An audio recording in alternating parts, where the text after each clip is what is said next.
All right, so another question again you are most likely to get, although I'm not sure, but let's do it for like as knowledge sake. And again, you can also get it as an exam question. They've asked it before. I get my point. How does lack of glucose phosphatase, somebody that lack glucose phosphatase, how will the person have gout? What is the biochemical basis for that? You can have this one as an exam question. Now, I said that, how do you answer this thing? You can see all my writings are just in flowchart. I don't like writing many stuff. Flowchart is better. So, lack of glucose phosphatase is what we call von Gierke disease. This one is called glycogen storage disease type 1. Glycogen storage disease type 1. Glycogen storage disease type 1. Okay, so when somebody lacks this enzyme, the person will come down with glycogen storage disease type 1. But the question now is, how does this glycogen storage disease type 1 or von Gierke disease, how does it lead to gout? That's what they're asking you. Now, you know that if somebody is lacking glucose phosphatase, the person cannot convert what? That means the person cannot convert glucose phosphate to what? To glucose. It means that glucose phosphate will begin to what? Will begin to rise. Will begin to rise. Will begin to what? Rise. So the levels of glucose phosphatase, glucose phosphate will what? Will what? Will what? Are you seeing it? Will increase.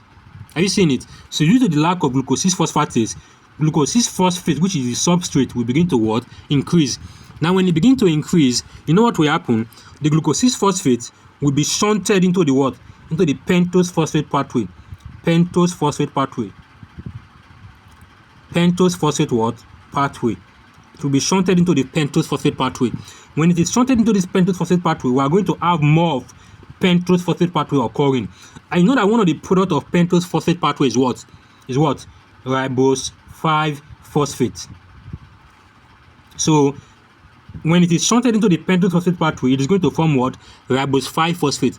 Then from here, we can easily form what? PROPP, because once we add ATP to the reaction, you get my point, I will form AMP. We are going to form what? PROPP. Do you understand? Alright. So due to the lack of glucose phosphatase, glucose phosphate accumulates, it will be shunted into the pentose phosphate pathway. It will now lead to the formation of what? Ribose 5-phosphate.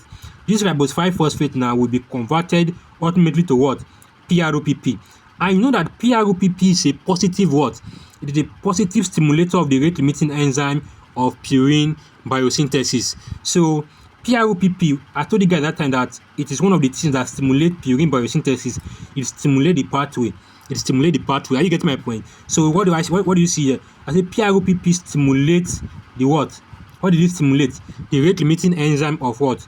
Of purine nucleotide biosynthesis. Are you seeing it? PROPP will stimulate the rate limiting enzyme of purine nucleotide biosynthesis. When it stimulates this enzyme, meaning we are going to do more of purine nucleotide biosynthesis. So there will be excess production of AMP and excess production of what? GMP. Now, when you have excess of this, without you using them to synthesize nucleic acid, there will be what? There will be broken down. Are you getting my point? So they will eventually be what? Be catabolized down, be broken down. And when they are broken down, what is their end product? Uric acid. When they give you uric acid, that is what? Hyperuricemia. And that is what? That is what? Gout. So can you see that with this flow chart now, I've been able to explain the link between von Gierke disease, also called glycogen storage disease type 1, with gout. Are you seeing it? Alright, so let's do it again as a brief recap. How does glucose phosphatase, lack of this enzyme, will lead to gout? I said lack of glucose phosphatase is also called von Gierke disease. Another name for it is glycogen storage disease type 1. Lack of this enzyme will lead to accumulation of what? Glucose phosphate. When glucose phosphate accumulates, it will be shunted into the pentose phosphate pathway. When it is shunted into the pentose phosphate pathway, the product of the pentose phosphate pathway is ribose 5-phosphate. Ribose 5-phosphate will then be converted to what? To PROPP. PROPP is what we call phosphoriboside pyrophosphate. Okay, now PROPP will then stimulate the rate limiting enzyme.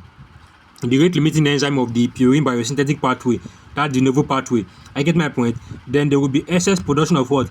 AMP and GMP. Now, when you have excess production of this without a concomitant use for this nucleic acid synthesis, there will be what? They will be broken down they will be broken down, and when they are eventually broken down, their end product is uric acid.